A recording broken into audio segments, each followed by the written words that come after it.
Good evening. It's something that has not happened in this province in more than 35 years. A child has died of the measles virus. Officials say the child lived in the Hamilton area, but details about the case are scarce. CTV's health reporter Pauline Chan joins us in the studio with the latest. Pauline.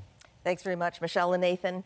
Well, we don't know the exact age of the child, but health officials say they were not immunized. And Ontario has already seen 22 cases of measles in 2024, more than tripled the total last year. The Hamilton child was under the age of 5, was not vaccinated, and had been hospitalized. It's devastating when a child dies from particularly something that's a preventable illness, that we have good and safe vaccines that can help prevent these tragedies.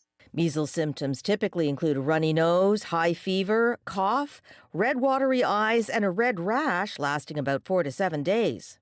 The measles, mumps, and rubella vaccine is typically given at 12 months of age, with the second dose given around 4 years or before the child enters a school environment. The Public Health Ontario report from May 16th shows 22 measles cases in the province so far this year, with 2 of those cases in children under the age of 2.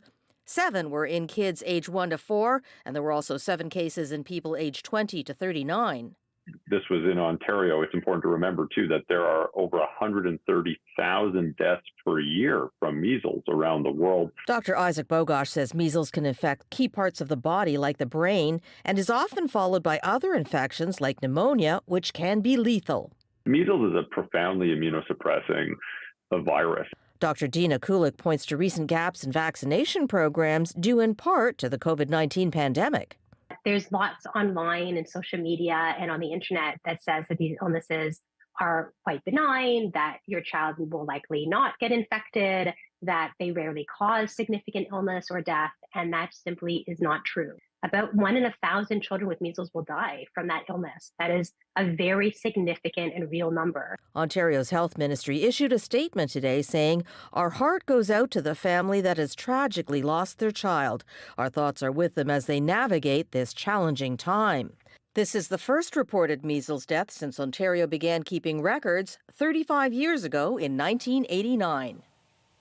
And measles was declared eradicated in Canada in 1998 thanks to a successful vaccination program. But the current situation has health officials concerned. So if you don't have a family doctor, you can contact your public health department to make sure you and your family are fully protected. I'm Pauline Chan.